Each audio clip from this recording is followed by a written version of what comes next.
Welcome back to the Torque Test channel. This is the new Ingersoll Rand cordless impact wrench W3151. Now Ingersoll Rand, the folks who make the most powerful cordless impact in the world, they don't make cordless tools all the time, so when they drop a new model like this one, we're going to have to take a look. It's a compact impact wrench, something they're sort of missing in their modern lineup, and it being a 2023 compact cordless from what's considered by most to be a professional tier brand, how does it compare to some of the tops in the industry when it comes to performance like Milwaukee and DeWalt with their spicy Atomic? And for one reason more than any other we want to see that, it's because it's $230. It does have some cool features like this front ring light, that's pretty trick. But you'd hope when a compact costs $230, it might keep up with the best of its competition. And since we don't necessarily buy into that type of reasoning to begin with, we gotta throw in a curveball on the other end of the spectrum. What if your budget was less, like quite a bit less? For instance, $130 instead of $230 for a mid-torque no less, and that's all in with battery and charger and sockets. In steps the no-name Amazon brand around these parts, CC. These companies never seem to be able to title their manual correctly. And this is their newest hotness. We had intended to test a more compact impact wrench to compare to the IR, but man oh man did a lot of you guys want to see this particular model tested since they dropped it. Do you guys get like announcement emails for these things or something? This is supposed to be their new top of the range mid-torque sized cordless impact.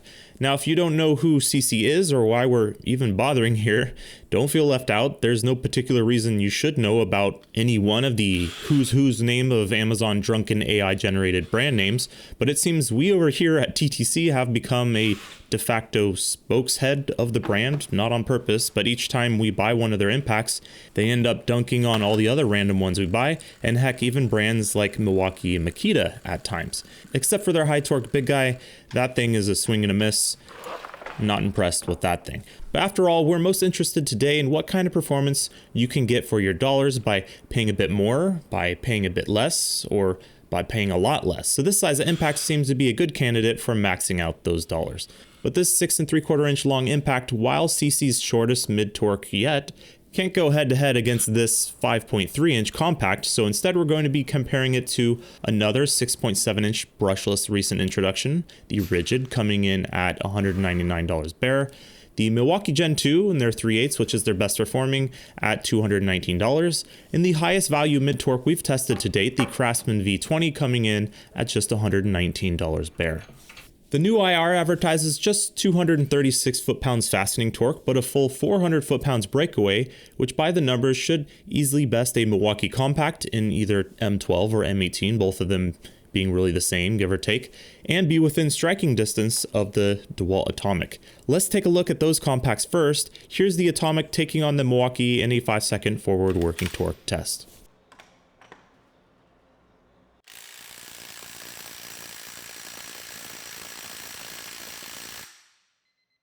And here's the Ingersoll Rand.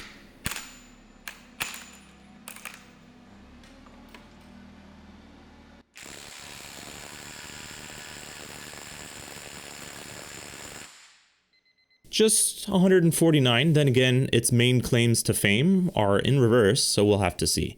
What's not pulling any punches in any form of its specs is the next gen CC. It's not just their shortest, but according to them, their most powerful mid-torque yet, with 1,000 Newton meters breakaway and 800 tightening. That's 627 foot-pounds tightening, which is well up on really any mid-torque on sale today. But Amazon, not known for being the most honest source of information these days. That's why we even buy these things to begin with. So you're looking at how the Rigid, Craftsman, and Milwaukee mid-torque do on screen.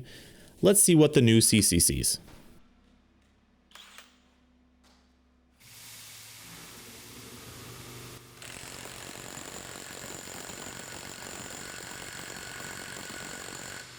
$343, not too shabby. That's right in the mix, including some equal size impacts this time. We're not just bringing more size in order to tip the scales this time. Into reverse we go. Let's see how the new IR compact takes on the DeWalt Atomic and M18 in the industry standard 10-second max torque test, median of 3 tests on screen as usual.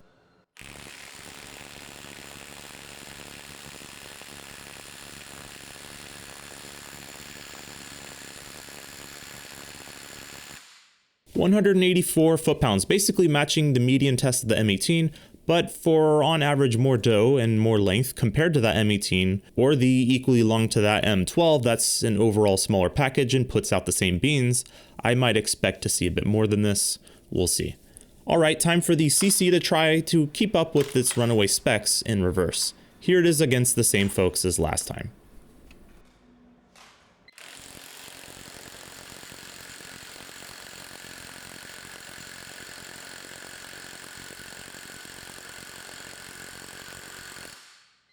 $386, that's quite good. It's more than we saw with a Gen 1 CC, but less in this test than the Gen 2 model. What's interesting though is that unlike those which were flattening out big time, sort of like the Rigid is here, coming out strong on low torque tasks but waning off, the latest Gen CC is still climbing steeply, which is usually a good indication of what it can do in our best case scenario test. Our final test, this one created by us out of thin air with little historical precedence, the highest they can hit in a 15-second test with batteries fresh off the charger. Here's the ring-lit IR's last showing.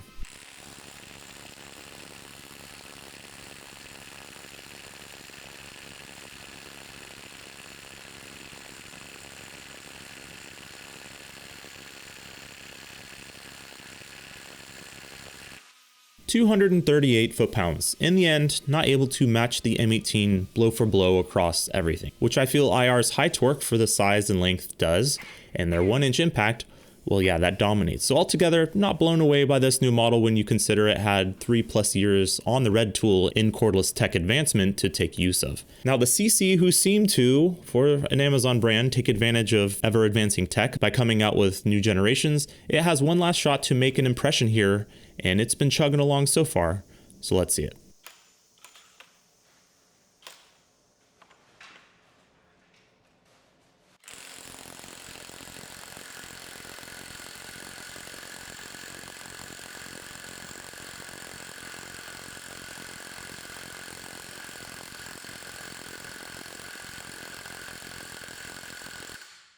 $473 foot-pounds. Damn, that's not bad. Yes, if you're taking off, for example, 200, 300, even 400 foot-pounds worth of rusted or stuck bolts, the Rigid or M18 mid-torque is going to take it off faster based on this data, but the slower hitting, but hitting with more emphasis, CC is also able to get up to that same conversation of torque. And let's not forget, it costs less than the Craftsman shown here at the bottom when you include a battery and charger most days. So first things first, on the compact impact ranking, we have the IR starting below the M18 for now. Its test runs are turned into points as 15, 18, and 24. At 5.3 inches long, that's 44.9 foot-pounds per inch of space it takes up. Of the 236 foot-pounds of working torque, we saw 238. IR has been historically pretty good about their ratings on cordless tools, and that's good enough for full marks here with 100. $230 is a lot for the category we're talking about in general, and just 15.4 points here. That totals 217.3, putting it down here in between the two types of Metabo, not all that highly placed. But likely you do have a professional quality tool here at the end of the day, and the CC instead gets ranked on our Amazon only ranking since it's an effectively just 30-day warranty and often unknown pedigree. You don't know specifically what factory this is coming out of, for instance. But we'll show you where it would place on our normal mid-torque ranking here as well. It gets 34, 39, and 47 points, able to match pretty much the Gen 2 CC overall here, which is impressive, all while being shorter. Noticeably, that makes for 70 foot-pounds per inch here, a record on this ranking. They had to go all crazy with their torque figures as usual though. It made just 76% of that here. It's how they get sales, putting these crazy numbers in the titles of these tools on Amazon, so it's worth some points here the closer they get to that target. This is the most expensive mid-torque CC, effectively. These other two actually cost more, but require you buying 2 batteries, so that equates to about this, 54.6 points. That totals 320.6, enough to just barely put it in a second place, not quite first, mainly for these reasons. Overall, I think this is the one to get though. That's a big size difference for similar power. And that would place it on our regular mid-torque ranking between the Rigid and the Milwaukee, which makes sense seeing its performance compared to them today. To the point of this episode though, it used to be that price separated tools into sort of known categories. You have industry, sort of industrial professional stuff that looked like this, big box store professional brands that looked like this, then mid-tier or prosumer that looked like this. Then you had brush DIY type cost saving options and straight up flea market Amazon, well, garbage. Flash forward to today, things aren't so easy to navigate, I think, for the average person, or at least what you can expect for your dollar can't be taken at face value. The top price stuff might bring you quality still, I admit that, but its performance could be a question mark compared to what you can find in a hardware store even.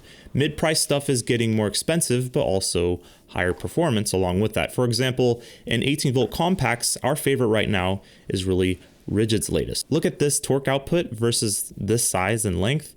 It's hard to justify this kind of price difference when you're looking at equal categorized tools. And now with Amazon being almost all brushless and brands, if you can call them that, like CC actually sort of pushing tech to be in the same conversation as these brands. Now this example is not the standard and there's still a lot of, well, garbage to sift through, which hopefully we help you with here. The fact is we haven't broken a CC yet, and we've sent all of these to our viewers who use impacts on the daily at this point to help with that and report back when they break. I still don't even know who CC is. Frankly, we bought them because we thought they would be terrible originally and continue to do so.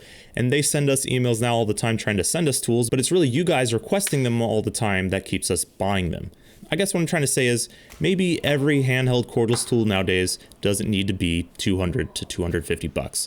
And the only thing fighting that new normal is little guys like this. So when they suck, well, we'll let you know. And when they don't suck, we'll let you know that too. And hopefully that represents some little hurdle to brands wanting to charge ever more year after year. Thanks for watching.